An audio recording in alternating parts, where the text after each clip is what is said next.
నమస్కారం వార్తలకు స్వాగతం ముందుగా ముఖ్యాంశాలు MLC Varadu Kalyani press meet TDP నేతలపై ఫైర్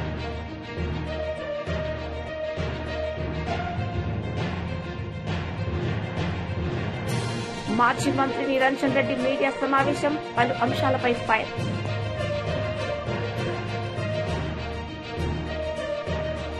వైఎస్ఆర్సీపీ మహిళా విభాగం రాష్ట్ర అధ్యక్షురాలు MLC Varadu Kalyani press meet నిర్వహించారు. సందర్భంగా ఆమె మాట్లాడారు. ఎటువంటి ఆసరా ప్రభుత్వం నుంచి, ఎటువంటి భరోసా ప్రభుత్వం నుంచి లేక, రక్షణ లేక ఈరోజు గాలిలో దీపాల్లా వాళ్ళ మాన ప్రాణాలు ఈ రాష్ట్రంలో ఉండే పరిస్థితిని మీరు కల్పించారు. ఇలాంటి దాడులకి, ఇలాంటి ర్యాలీలకు కూడా మహిళల్ని వాడుకుంటూ వాళ్ళని రోడ్ల మీద తిప్పుతున్నారు మీరు. కాబట్టి ఎప్పటికైనా మీరు బుద్ధి తెచ్చుకొని మహిళల్ని అడ్డం పెట్టుకొని రాజకీయాలు చేయడం మానుకోండి. అలాగే ఇలాంటి చర్యలు మానుకోకపోతే ప్రజలే మీకు రానున్న రోజుల్లో తగిన బుద్ధి చెప్పడానికి సిద్ధంగా ఉన్నారని తెలియజేస్తున్నాను. ఇలాంటి ఆటలు, వక్రీకరణలు ఎంతో కాలం సాగదు, అవేవి శాశ్వతం కాదు. ప్రజలు అన్నీ గమనిస్తూ ఉన్నారు. ఎన్నో రాజ్యాల్ని, ఎన్నో ప్రభుత్వాల్ని ప్రజలు చూశారు. కాబట్టి అడుగడుగునా కూడా మీరిచ్చిన హామీలు అమలు చేయకుండా ఇలాంటి డైవర్షన్ పాలిటిక్స్ చేస్తూ పబ్బం గడుపుకోవడానికి ప్రయత్నిస్తే అది ఎల్లకాలం సాగదని తెలియజేస్తూ ఉన్నాను. ఫైనల్గా నేను చెప్పేది ఏంటంటే, మహిళల్ని ఇలాంటి దాడులకి మీరు ఉపయోగించుకునే బదులు వాళ్ళకి ఇచ్చిన హామీలు అమలు మీద దృష్టి పెడితే బాగుంటుందని తెలియజేసుకుంటూ, ఇలాంటి డైవర్షన్ పాలిటిక్స్, ఇలాంటి కుట్ర రాజకీయాలను ఎప్పటికైనా ఆపాల్సిందిగా మీకు తెలియజేసుకుంటూ సెలవు తీసుకుంటున్నాను.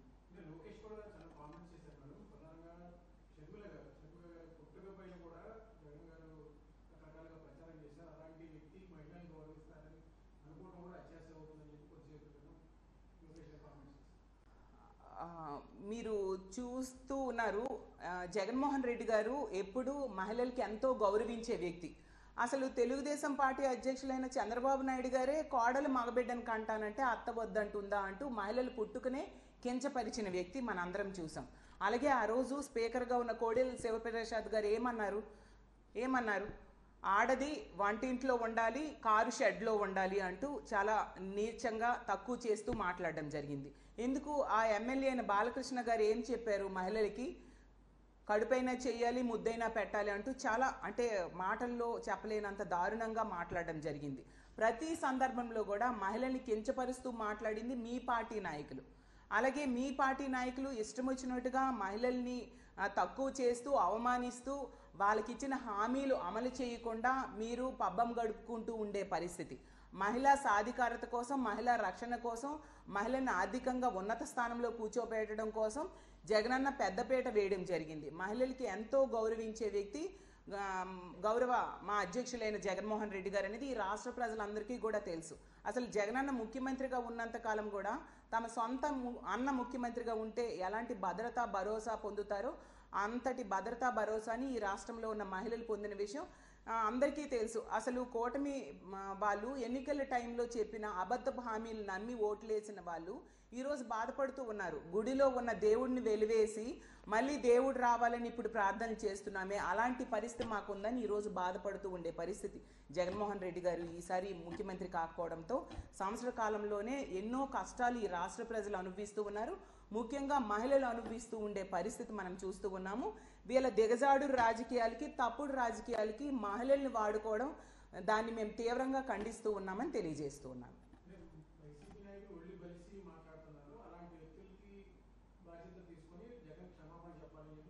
అదే అండి, ఎందుకు జగనన్న క్షమాపణ చెప్పాలి? చంద్రబాబు నాయుడు గారి లాగా కోడలు మగబిడ్డను కంటానంటే అత్త వద్దంటుందా అనేసి ఏమైనా అన్నారా? లేదంటే కోడెల శివప్రసాద్ గారి లాగా ఆడది వంటింట్లో ఉండాలి, కారు షెడ్లో ఉండాలి అంటూ అలాంటివి ఏమైనా మాటలు అన్నారా? లేదా బాలకృష్ణ గారి లాంటి మాటలు ఏమైనా అన్నారా? ఎప్పుడైనా మహిళల్ని పల్లెత్తి ఒక మాట అన్నారా? ఏ రోజు కూడా తల్లి, అమ్మ అంటూ ఎంతో గౌరవంగా మాట్లాడే వ్యక్తి. అంతేకాకుండా తన పాలనలో ఇచ్చిన హామీల్లో మ్యాక్సిమం లబ్ధిదారులుగా మహిళల్ని చేసిన సంగతి మనం చూసాం. ఆ ఇచ్చిన హామీల్లో 99% నెరవేర్చిన సంగతి కూడా మనం చూసాం. మహిళల్ని రాజకీయంగా, ఆర్థికంగా, సామాజికంగా ఉన్న స్థానంలో కూర్చోబెట్టారు జగన్మోహన్ రెడ్డి గారు. అలాగే తీసుకుంటే మహిళల రక్షణ కోసం పెద్దపీట వేయడం జరిగింది. ఇలా అన్ని రకాలుగా మహిళల్ని ఉన్నత స్థానంలో కూర్చోబెట్టిన వ్యక్తి ఎందుకు క్షమాపణ చెప్పాలి? వాళ్ళంతటా వాళ్ళదే కథ, వాళ్ళదే స్క్రీన్ ప్లే, వాళ్ళదే డైరెక్షన్ అంతా వాళ్ళదే అయ్యుండి మహిళల్ని వాళ్ళే పంపి ఆ మహిళల వెనక టీడీపీ కార్యకర్తల నుంచి దాడులు వాళ్ళే చేయించి మళ్ళీ తిరిగి మా వాళ్ళ మీద బ్లేమ్ చేయడం ఎంతవరకు సమంజసమని నేను అడుగుతూ ఉన్నాను. అంటే మహిళల్ని ఎంతసేపు ఇలాంటి ర్యాలీలకు వాడుకునే బదులు వాళ్ళకి ఇచ్చిన హామీలు అమలు మీద దృష్టి పెడితే బాగుంటుందని నా ఉద్దేశం అని తెలియజేస్తూ ఉన్నాను.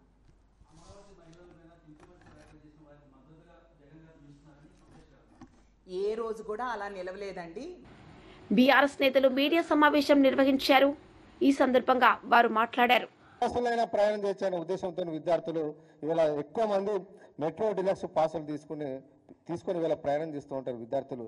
ఎందుకంటే కెరీర్లో ఒక దిక్కు కాలేజీలో చదువుకోవడానికి, వేరే కోచింగ్లు పోవడానికి, ఆర్టీసీ బస్సుల కోసం, ఆర్డినరీ బస్సుల కోసం ఎదురు చూస్తే మిగతా నేను నేర్చుకునే యాక్టివిటీస్ ఆగిపోతాయనే ఉద్దేశంతో డబ్బులు కొంత ఖర్చు అయినా మంచి అని చెప్పి విద్యార్థులు వీళ్ళు మెట్రో డిలక్స్ బస్సులు తీసుకొని హైదరాబాద్లో లక్షలాది మంది విద్యార్థులు హైదరాబాద్ లెవెల్ మెట్రో డిలక్స్ పాసులు తీసుకుంటారు.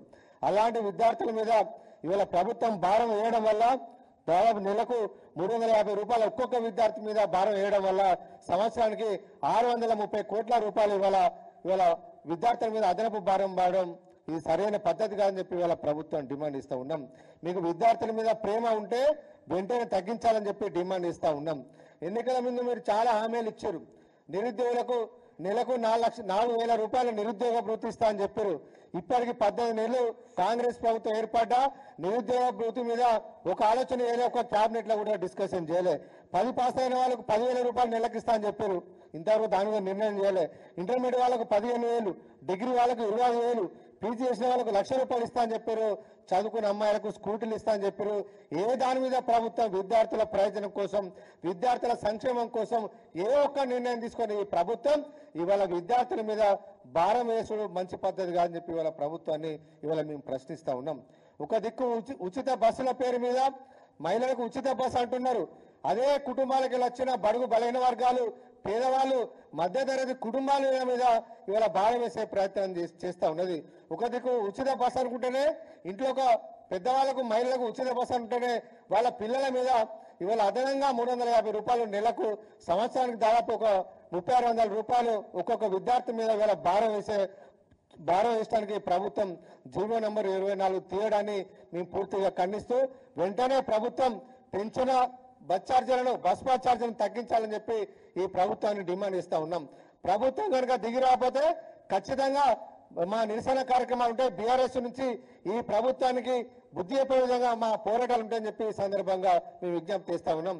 ఒక దిక్కు రాష్ట్ర ఆదాయం కోసం విశ్వవిద్యాలయాల భూములు అమ్ముతారు, హెచ్ఈ భూములు అమ్మడానికి అది చేస్తారు, అదేవిధంగా హౌసింగ్ బోర్డు భూములు అమ్ముతారు, అదేవిధంగా మద్యం ఛార్జీలు వేస్తారు, అన్ని రకాల ఛార్జీలు వేస్తారు. కానీ విద్యార్థుల మీద కూడా ఇవాళ ఛార్జీలు పెంచి ఇవాళ ప్రభుత్వాన్ని నడుపుతారా అని చెప్పి ఇవాళ మేము ప్రశ్నిస్తా ఉన్నాం.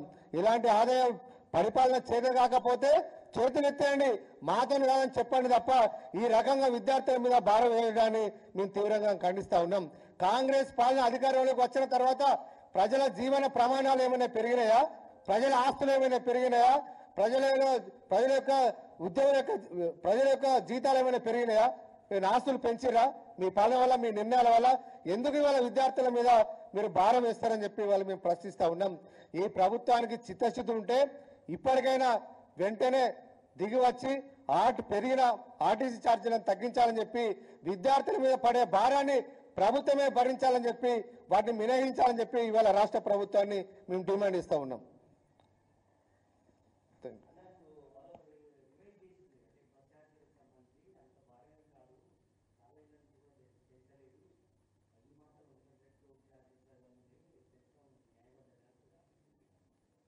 ఇప్పుడు పెంచితే ప్రైవేటు వాళ్ళ మీద పెంచాలి. ఇవాళ ఏపీఎల్ఐ డీసీఏపీ చైర్మన్ పిల్లి మాణిక్యరావు మీడియా సమావేశం నిర్వహించారు.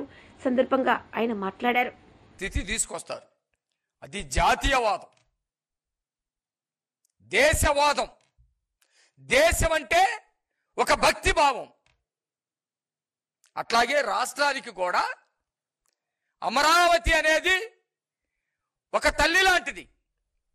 దేశానికి ఢిల్లీ ఒక తల్లి లాంటి దేశానికి తల్లి లాంటిది ఎట్లా అయిందో రాష్ట్రానికి కూడా రాజధాని అనేది ఒక తల్లి లాంటిది. రాజధాని అంటే ఏ అమరావతికి సంబంధించినటువంటి ప్రజలతో కాదు. రాజధాని అంటే శ్రీకాకుళంలో ఉన్నటువంటి ప్రజలది. రాజధాని అంటే విజయనగరం, విశాఖపట్నం, తూర్పుగోదావరి, పశ్చిమ గోదావరి, కృష్ణా జిల్లా, ప్రకాశం జిల్లా, గుంటూరు జిల్లా, నెల్లూరు, చిత్తూరు, అనంతపురం, కర్నూలు, కడప, ప్రతి ఒక్కరు కూడా నాది రాజధాని అనుకునేటువంటి భావం ఉండాలి. ఆ భావానికి విఘాతం కలిగించినటువంటి వ్యక్తి జగన్మోహన్ రెడ్డి. ఒక వికృత రూపాన్ని వీళ్ళ మధ్య పొడపచాలు తీసుకొచ్చి విభేదాలు సృష్టించి ప్రాంతీయవాదాన్ని తీసుకొచ్చి రాష్ట్ర భావాన్ని ముక్కలు చేయాలనుకున్నటువంటి వ్యక్తి జగన్మోహన్ రెడ్డి. దేశ భద్రతకి, దేశ సమగ్రతకి, దేశ సమైక్యతకి ఎవడైనా దెబ్బతీయాలనుకుంటే దేశం ఏ విధంగా ఎదురు దాడి చేస్తుందో ఈరోజు జగన్మోహన్ రెడ్డి రాష్ట్ర భద్రతకి, రాష్ట్ర ఆత్మగౌరవానికి, రాష్ట్ర గౌరవానికి ప్రతీకగా ఉన్నటువంటి రాష్ట్ర రాజధానిని వేశ్యలతోటి పోల్చాడంటే నిజంగా జగన్మోహన్ రెడ్డి మనిషి కూడా కాదు. మానవత్వం సంగతి అట్టుంచు, పశువులతో కూడా పోల్చకూడదు.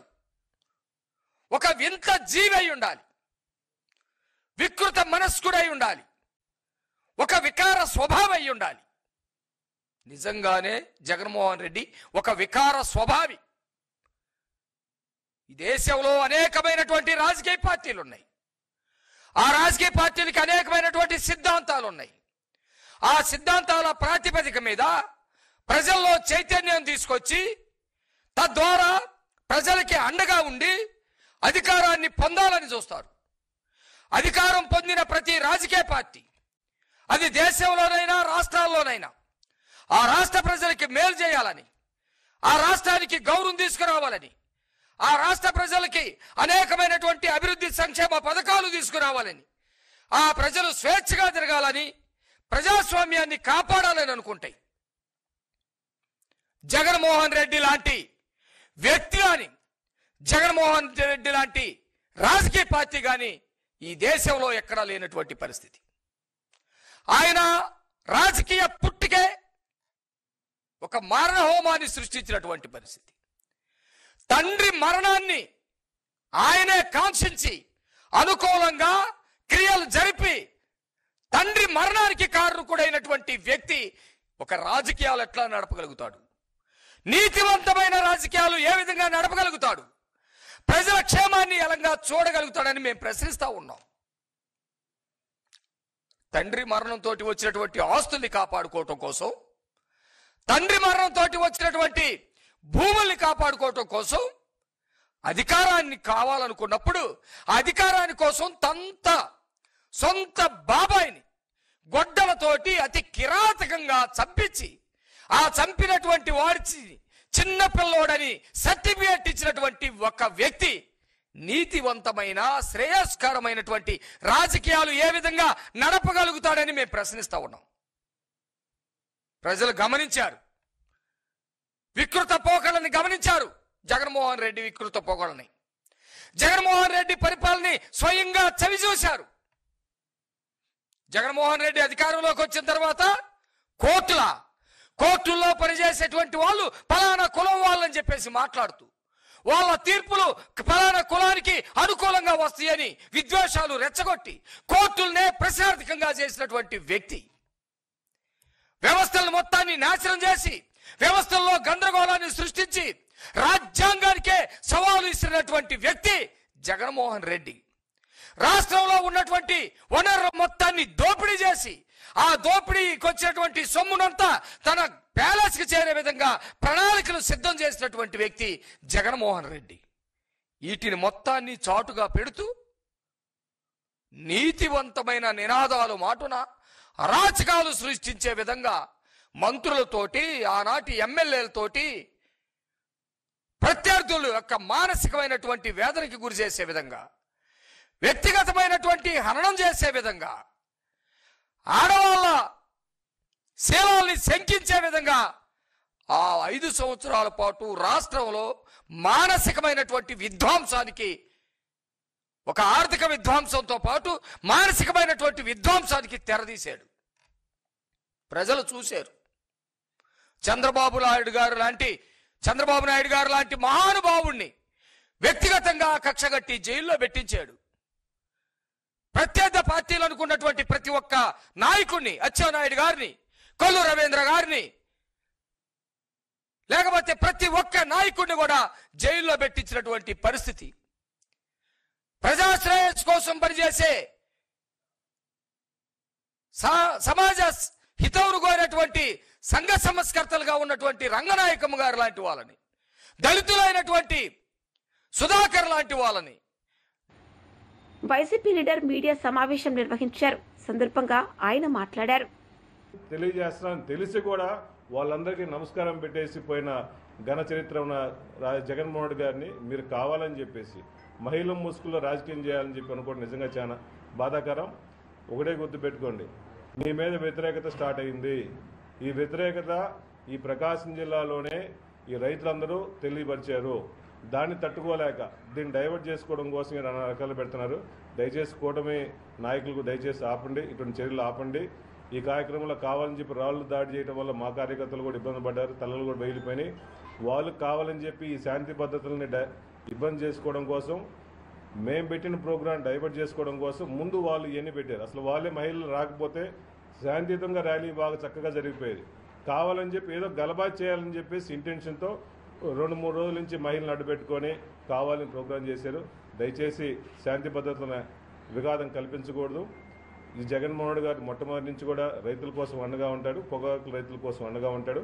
ముఖ్యంగా మహిళలకి గౌరవించే నాయకుడు ఒక మాజీ ముఖ్యమంత్రి అయినా మహిళల్ని గౌరవించే నాయకుడు జగన్మోహన్ గారు తప్ప ఇంకెవరు లేరు. కాబట్టి ఎప్పుడు ఈ రాష్ట్రంలో రైతుల కోసం, మహిళల కోసం అండగా ఉంటానని చెప్పి తెలియజేస్తున్నాం.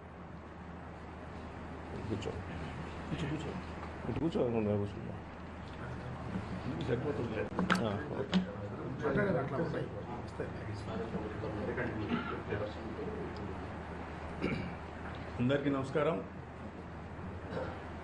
గౌరవ మాజీ ముఖ్యమంత్రి వర్యులు, అలాగే వైఎస్ఆర్ కాంగ్రెస్ పార్టీ అధ్యక్షులు శ్రీ వైఎస్ జగన్మోహన్ రెడ్డి గారు ఈరోజు పొగాకు రైతుల యొక్క బాధలు తెలుసుకోవాలని, వారికి అండగా నిలబడాలని ప్రకాశం జిల్లా పొదిలి పొగాకు బోర్డు ప్రాంగణానికి పరిశీలనకు రావడం జరిగింది. ఆ సందర్భంగా అక్కడికి విచ్చేసిన రైతు సోదరులకు, సోదరిమణులకు, వైఎస్ఆర్ కాంగ్రెస్ పార్టీ నాయకులకు, కార్యకర్తలకు, అభిమానులకు, అలాగే ఆ కార్యక్రమానికి సహకరించినటువంటి మా జిల్లా అధ్యక్షులు శ్రీ బూచేపల్లి శివప్రసాద్ రెడ్డి గారికి, శాసనమండలి సభ్యులకు, శాసనసభ్యులకి, అలాగే మా పార్టీ శాసనసభ్యులకి, శాసనమండలి సభ్యులకి, మా పార్టీ నియోజకవర్గ బాధ్యులకి, ప్రతి ఒక్కరికి కూడా ప్రత్యేకంగా ధన్యవాదాలు తెలియపరచుకుంటా ఉన్నా. అలాగే ఈ సందర్భంగా జగన్మోహన్ రెడ్డి గారు ఆ కార్యక్రమానికి రావడం, రైతుల యొక్క ప్రధానంగా పొగాకు రైతుల యొక్క బాధలు తెలుసుకొని వారి యొక్క గిట్టుబాటు ధర కల్పించేదానికి ప్రభుత్వంపై ఒత్తిడి చేయడం అనేది చాలా ఆనందించదగ్గ విషయం.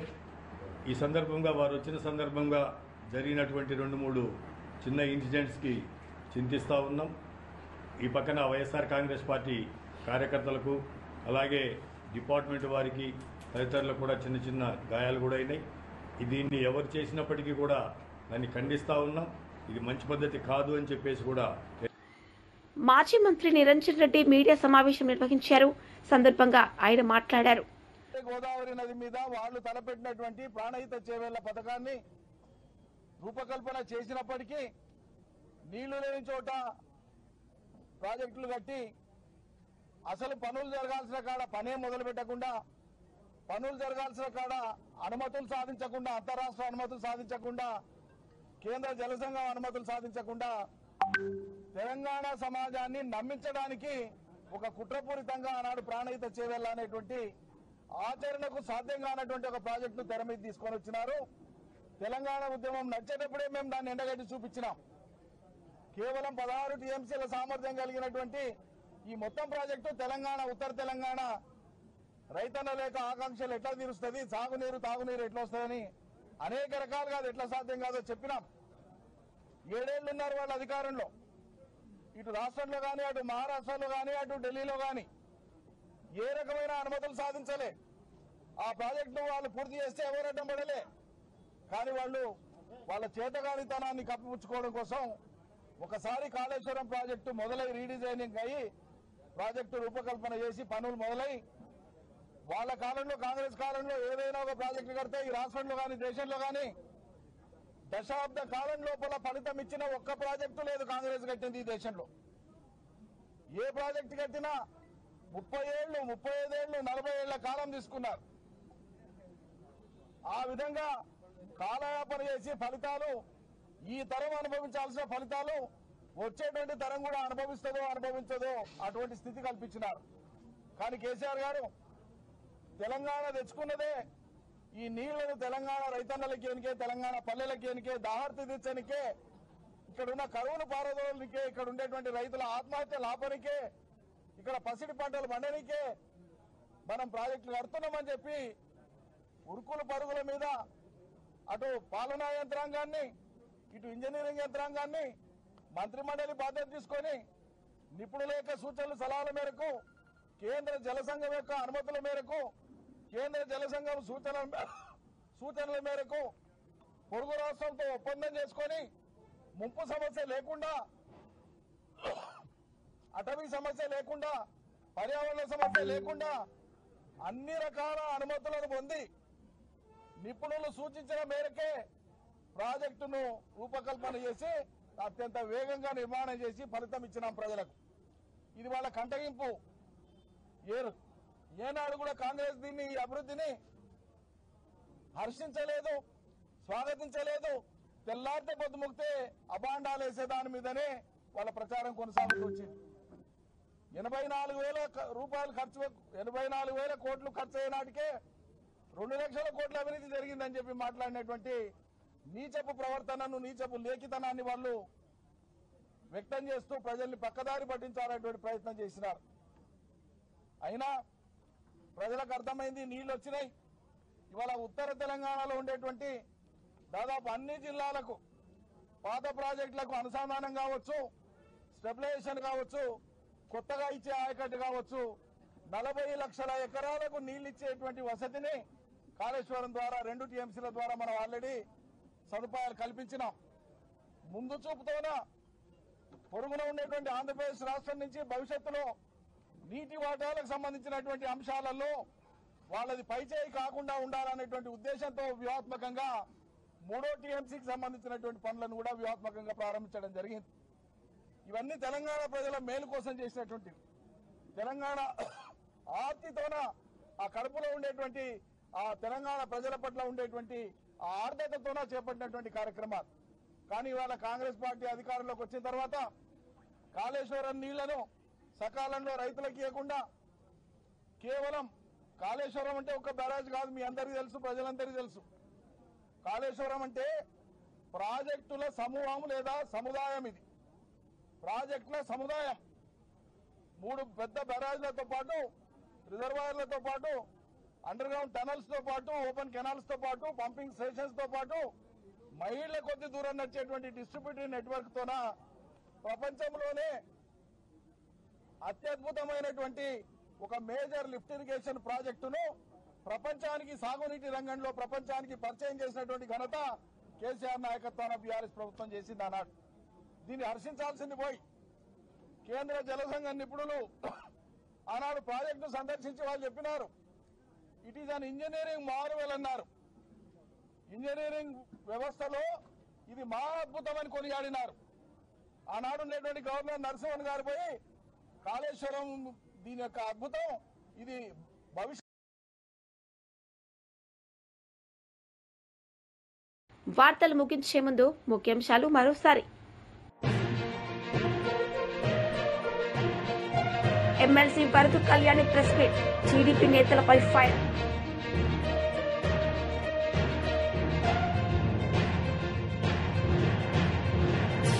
మాజీ మంత్రి నిరంజన్ రెడ్డి మీడియా సమావేశం, పలు అంశాలపై ఫైర్.